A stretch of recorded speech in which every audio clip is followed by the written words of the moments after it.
Vous ne connaissez peut-être pas la marque WiMax qui commence pourtant à se faire une solide réputation dans l'univers des projecteurs laser, mais vous connaissez très probablement Xiaomi. WiMax appartient à l'écosystème Xiaomi, en tout cas ils sont partenaires dans le développement de ce genre de projecteurs.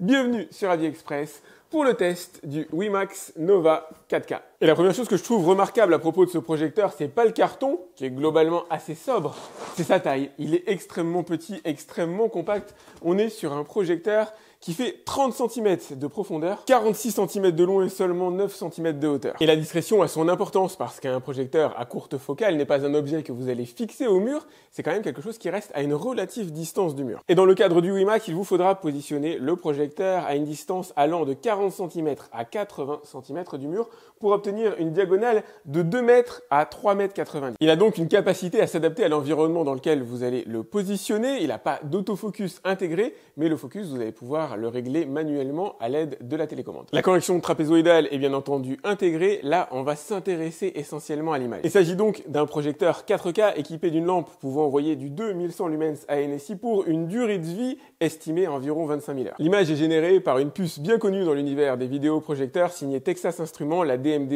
047, qui est une puce Full HD fonctionnant à 240 images par seconde et via un traitement, le traitement XPR, le projecteur est capable de restituer une véritable image 4K en 60 fps. Il s'agit d'ailleurs de la technologie que j'utilise sur tous mes projecteurs personnels. On a un ratio de contraste de 3000 pour 1. On va aller faire un tour un peu plus bas. Sans être pléthorique, la connectique est tout à fait correcte. Vous avez bien sûr l'entrée électrique, fonctionne sur le 220 volts français, 3 prises HDMI 2.0 dont une HDMI ARC, un port USB pour brancher un disque dessus ou alimenter éventuellement une box TV que vous brancherez directement sur le port HDMI.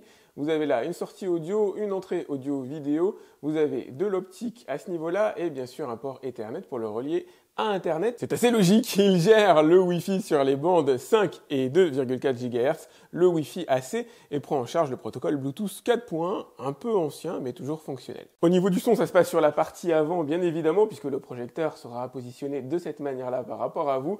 4 enceintes sont dissimulées derrière la grille que vous avez ici pour un total de 30 watts, 2 enceintes dédiées au médium, alors des enceintes un peu à tout faire, et 2 tweeters de 5 watts situés sur les côtés. Au niveau de votre installation, j'imagine que vous savez déjà tous où vous allez positionner le projecteur, mais avez-vous fait le choix du type d'écran que vous allez utiliser? En ce qui me concerne, deux méthodes cohabitent, j'utilise d'ailleurs les deux, la projection directement sur peinture acrylique, sur mur blanc, et la projection sur toile ALR. Évidemment, c'est ce que je vais vous recommander dans la mesure où vous dépensez pas mal d'argent pour un projecteur laser, autant en tirer le meilleur parti. Elle va permettre d'accroître artificiellement la luminosité du projecteur, maximiser les contrastes et rejeter les différentes sources lumineuses que vous pourriez avoir à l'intérieur d'une pièce. C'est pour ça qu'on les appelle Ambient Light Rejecting. Tenez, regardez, j'ai fait une projection alors à la fois sur mon écran mon écran ALR et sur mur acrylique. On n'a véritablement pas les mêmes images. On sent niveau contraste, niveau profondeur des noirs, il n'y a pas photo. Avec un écran dédié, on n'a pas du tout le même type d'image. On peut avoir des clairs un peu plus flatteurs sur un mur acrylique, comme quoi il peut y avoir un ou deux avantages, mais normalement vous parvenez à les percevoir. On est sur une image qui est quand même beaucoup plus fade, beaucoup plus délavée, qui fait moins plaisir par rapport au type de projecteur que vous allez acheter. Pour le reste, le type d'installation est tout à fait personnel. Nous, on a décidé de se débarrasser des traditionnels meubles télé, des bahuts, alors qu'ils ne sont pas particulièrement loin, puisqu'on les a positionnés à ce niveau-là, pour les remplacer par des poufs, comme vous pouvez le voir, creux, à l'intérieur desquels on va mettre différents objets. Notamment le routeur Wi-Fi, c'est pas particulièrement beau et c'est quand même pratique de pouvoir le cacher. C'est parti pour le test, on va commencer par présenter la télécommande. Elle est véritablement minimaliste, comme vous pouvez le voir, si ce n'est la possibilité d'interroger Google Assistant. Il n'y a aucun raccourci spécifique sur cette télécommande, ça aurait pu être un plus d'avoir un raccourci, par exemple, à Prime Video, Netflix éventuellement. Là, pour le coup, ce sera pas le cas. Ce qui aurait pu être sympa aussi, c'est l'accès au paramétrage pendant le visionnage d'une vidéo. La télécommande fonctionne d'ailleurs remarquablement bien. Une fois le projecteur allumé pour la première fois, la première chose que vous allez entendre, c'est le bruit du ventilateur, audible assez fortement uniquement pendant les premières secondes de la séquence d'allumage. Après, la vitesse de rotation décroît. C'est pas le projecteur le plus silencieux que j'ai testé jusqu'ici, mais le bruit reste modéré. Il n'est finalement audible que si vous ne mettez aucun son à l'écran. Et voilà le résultat en plein jour. Alors je vous ferai des réglages un petit peu plus poussés dans un instant. On a une puissance lumineuse de 2100 lumens qui ne peut pas concurrencer la lumière du soleil. J'ai laissé volontairement, alors tout ouvert à l'intérieur de chez moi, tous les volets, toutes les fenêtres, il y a 3 grosses sources lumineuses et le projecteur est quand même en mesure de créer une image tout à fait visible, même si ça va pas être son fond de commerce. 2100 lumens, c'est pas idéal pour utiliser le projecteur en plein jour, mais ça permet quand même d'avoir une image visible. Nous, on l'utilise depuis que je le teste de cette manière-là, exactement comme on utilise notre autre projecteur qui n'offre pas une puissance lumineuse monstrueusement décalée par rapport à celle-là. C'est juste que vous ne pouvez pas vous attendre à avoir le même résultat en plein jour, évidemment, qu'une télévision. Ce serait une illusion. Même avec un écran ALR, il ne peut pas y avoir de miracle. L'idéal, pour prendre son pied, c'est donc de baisser les volets, et c'est exactement ce que je suis en train de faire. Et c'est à cette condition que vous obtiendrez une image vraiment belle, une image effectivement digne d'un projecteur laser. Et là, vous prenez votre pied quasiment immédiatement. On est sur un piqué, on est sur une colorimétrie assez flatteuse, qui décroît, qui disparaît évidemment si jamais vous ne parvenez pas à obtenir une pénombre correcte chez vous. On va avoir une image dans ce cas-là qui sera plus délavée, des contrastes forcément limités. Mais si vous avez des conditions de projection optimales, l'image est tout simplement magnifique. En n'oubliant pas que là, c'est mon appareil photo qui restitue, qui filme et donc avec ses limites restitue une image forcément amoindri en matière de qualité par rapport à ce que moi je vois, je le précise systématiquement dans mes vidéos. J'aime bien ce segment tout simplement parce qu'il fait la part belle au contraste et en fonction des réglages que je vais effectuer sur mon appareil photo, forcément vous allez avoir une image plus ou moins différente. Là je vais régler l'ISO, hop, je le décroît, je l'augmente, hop, je vais le mettre sur 1600 pour essayer d'avoir une image au plus proche de ce que moi je vois. On a de bons pics de luminosité. Vous n'atteindrez pas les 2100 lumens systématiquement, ça va dépendre des différents modes que vous allez utiliser. On reviendra sur ce sujet tout à l'heure.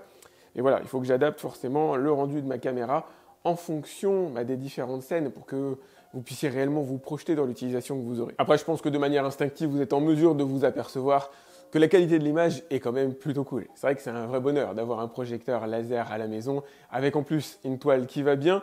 Sur mur acrylique, ça peut le faire aussi, mais je dirais temporairement. À un moment donné, vous aurez envie de toute façon d'investir dans ce type de toile qui permet, notamment en plein jour, d'éviter certains reflets de lumière, qui permet quand même d'accroître le contraste, qui rend finalement, qui presque, je dirais, indispensable avec un projecteur laser. On peut faire sans, mais c'est idéal de l'avoir. Quel regret pourrais-je éventuellement émettre? L'absence de compensation de mouvement aurait été un plus pour extrapoler les films tournés en 24 images par seconde vers du 60 images par seconde. On peut, en se concentrant, effectivement, deviner certaines saccades dans ce genre de film. Il faut quand même se concentrer dessus, mais ça reste de l'ordre du potentiellement perceptible. La netteté est absolument parfaite, le projecteur est inattaquable à ce niveau-là. Le contraste est autour de 3000 pour 1, grosso modo. Encore une fois, ça va dépendre des modes que vous allez utiliser. Idem pour la puissance lumineuse. On va plutôt être sur du 1600 lumens en mode standard, moins autour de 1100 lumens en mode movie. Ça va vraiment dépendre des réglages que vous allez effectuer sur le projecteur, du type d'image que vous avez envie d'avoir. Là, je suis en mode standard avec des pics de luminosité honnêtes. On n'est pas dans ce que j'ai vu de plus lumineux sur des scènes comme ça, fortement contrastées, sur lesquelles on pourrait avoir des reflets sur les poissons peut-être un petit peu plus marqués, mais on a quand même une très belle image in fine. Et malgré tout, un certain niveau de détail que vous ne percevez peut-être pas à l'écran, du fait de la retranscription sur YouTube, de la compression et de ma caméra, mais on parvient à distinguer des détails positionnés dans les zones véritablement sombres. Encore une fois, on n'est pas au top de ce que j'ai pu voir jusqu'ici, mais c'est très correct. On commence même à avoir certains éléments ici à l'intérieur du pont qu'on va plutôt distinguer favorablement sur des télé OLED. Le projecteur couvre 78% de l'espace DCI-P3 avec des couleurs assez vives, même si j'ai effectué quelques paramétrages personnels. Vous aurez bien sûr l'occasion de régler la qualité du projecteur, enfin en tout cas les différents paramètres de projection en fonction de votre goût. Il est assez compliqué d'avoir ici un goût générique, mais je vais vous montrer et vous parler des différents modes. Moi, dans les réglages utilisateurs, j'ai juste augmenté le contraste et la saturation pour avoir une image un peu plus proche de ce que j'ai envie, mais ça va dépendre totalement des modes que vous voulez sélectionner. Je regrette malheureusement de ne pas avoir la possibilité de régler ces différents modes en même temps que je suis en train de projeter un film.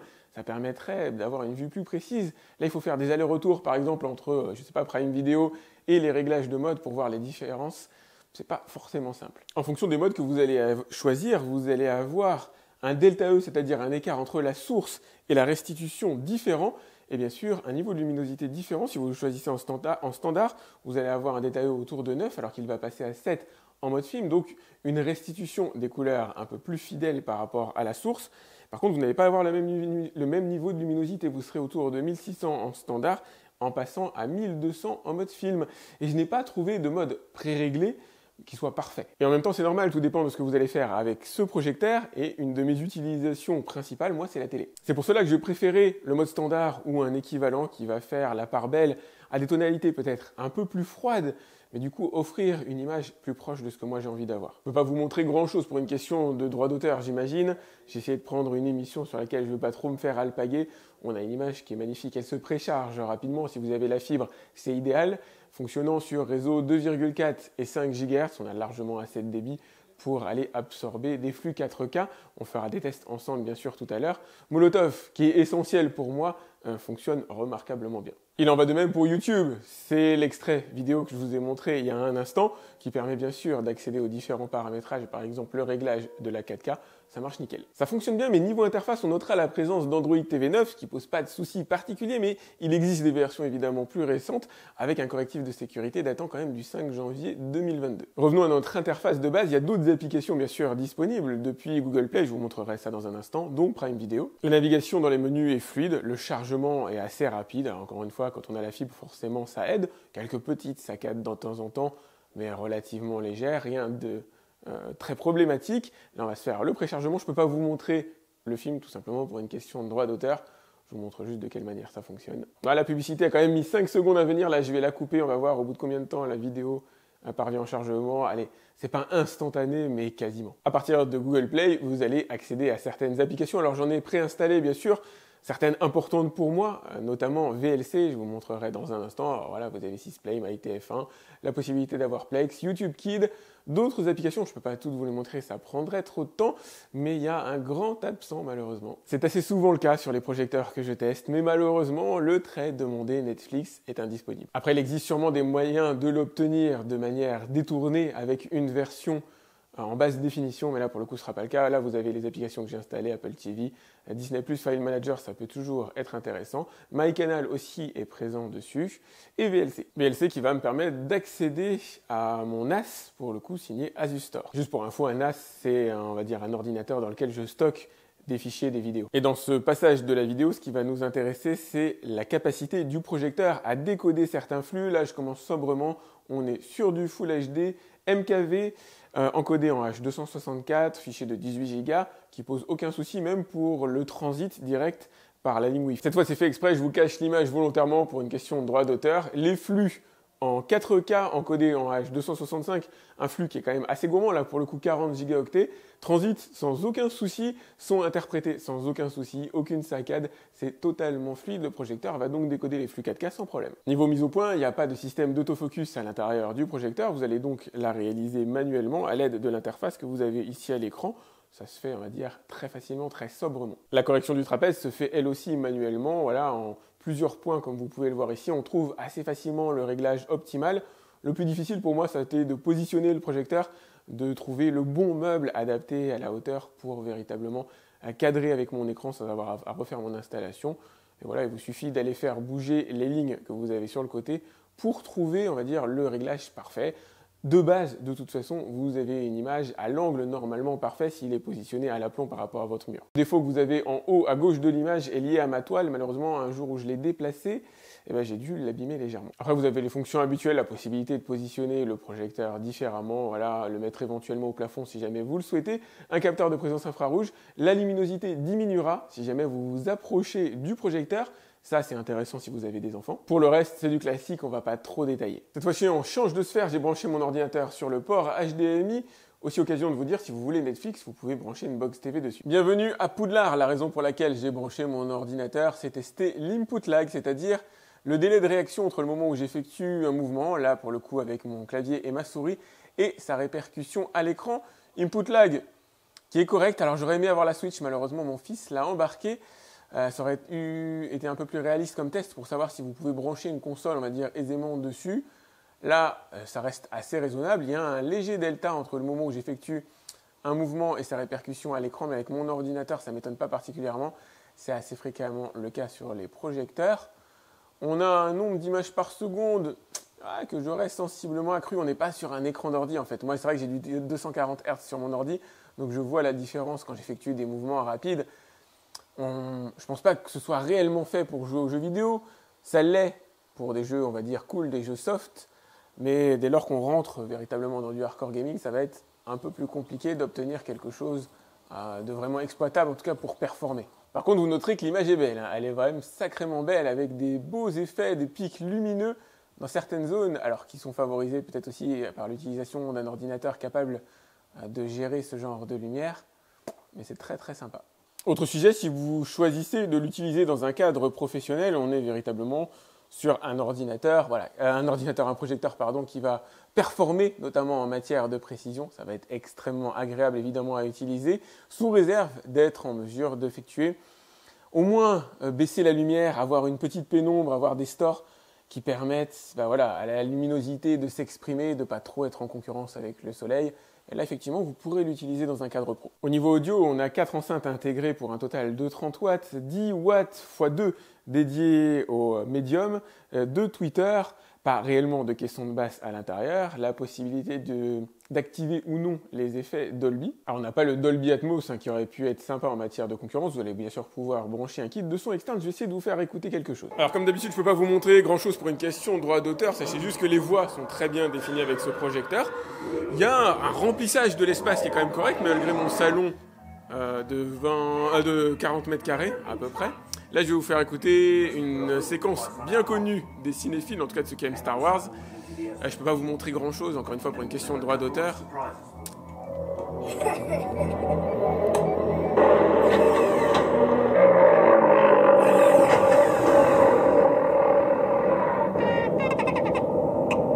Seismic charges.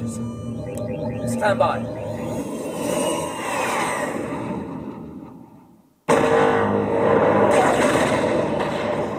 Ça sonne bien, hein. On est plus porté aigu et médium évidemment, ça manque un poil de grave, mais ça sonne plutôt bien. On va se récapituler les avantages et inconvénients du projecteur. Je me suis pris des notes parce que là c'est quand même assez fourni comme vous pouvez le voir. On est sur un projecteur compact, ça a son sens et son importance. Le but c'est pas d'avoir un gros bahut positionné au sol, en tout cas d'être relativement discret. Connectique physique assez complète, facile d'utilisation, d'installation, pas de soucis particuliers rencontrés. Plusieurs diagonales, ça mine de rien, ça fait la différence sur le marché. D'autres projecteurs laser concurrents peuvent avoir une diagonale fixée d'avance. Là, au moins, vous pouvez choisir et positionner le projecteur à plusieurs endroits en fonction des tailles de vos murs disponibles. La netteté absolument impeccable, correction trapézoïdale, possibilité de faire le focus, couleur nickel comme on l'a vu à l'intérieur de la vidéo. Le son est lui-même assez correct. Il n'a pas une ampleur non plus monstrueuse, mais les voix sont bien définies. Pour la fonction de ce projecteur, il est bien fait. Il faut quand même le relier à un kit extérieur pour avoir un véritable effet home cinéma. Android TV natif à l'intérieur, c'est cool. Bon contraste, il décode le DTS et le Dolby. Et on a le mode moniteur pour pouvoir brancher un ordinateur dessus, ça c'est cool. Au niveau des inconvénients, rien n'est parfait en ce bas monde. Du coup, il y en a quelques-uns. On a le Bluetooth 4.1, j'aurais aimé avoir une version plus récente à l'intérieur. C'est pas encore de l'ordre du dramatique. Le ventilateur est assez discret mais audible. Si jamais il n'y a pas de son sur le projecteur, vous entendrez le ventilateur. Pas de Netflix à l'intérieur, ça c'est un peu plus dommageable, même si brancher une box TV à l'arrière, c'est pas le drame du siècle, ça coûte pas cher, en tout cas par rapport au projecteur, c'est pas ça qui va gréver votre budget. Pas de compensation de mouvement, ça c'est un petit peu dommage. Input lag perceptible autour de 61 millisecondes pour le jeu vidéo intensif, on va dire de bon niveau, ça peut être un problème pour des jeux vidéo relativement lents, ça va, ça passe. Android TV 9, on a des versions plus récentes aujourd'hui disponibles sur le marché, un peu juste pour la projection de jour, c'est jouable. Moi je l'ai utilisé comme tel, alors de nuit aussi, mais ça reste quand même assez léger, il faudrait une image un peu plus puissante, un projecteur un peu plus puissant pour pouvoir venir concurrencer la lumière du soleil, en tout cas à certaines heures de la journée. Pas de Dolby Atmos à l'intérieur, peu de réglages au niveau de l'image et du son, on a le juste suffisant et pas de 3D. Voilà ce que je pouvais vous dire au sujet de ce WiMax Nova 4K, comme je dis habituellement, bien heureux qui peut se payer ce genre de projecteur. Vous reste plus qu'à découvrir son tarif pour pouvoir le comparer à d'autres offres du marché. Vous avez le lien directement dans la description de cette vidéo pour voir combien il coûte à l'heure actuelle. N'hésitez pas à aller y faire un tour. Pensez à liker cette vidéo, c'est important pour moi. À vous abonner à ma chaîne si ce n'est pas déjà fait. Je réaliserai bien sûr d'autres tests de projecteurs, des projecteurs laser ou d'autres types d'ailleurs, que ce soit du pur entrée de gamme autour d'une centaine d'euros jusqu'à des projecteurs comme ça qui dépassent les 2000 euros. Si vous avez des questions concernant ce projecteur, vous pouvez me les laisser directement dans les commentaires de la vidéo YouTube. J'essaie de répondre à tous mes abonnés. Quant à moi, je vous dis à très vite pour un autre test sur AviExpress. Salut!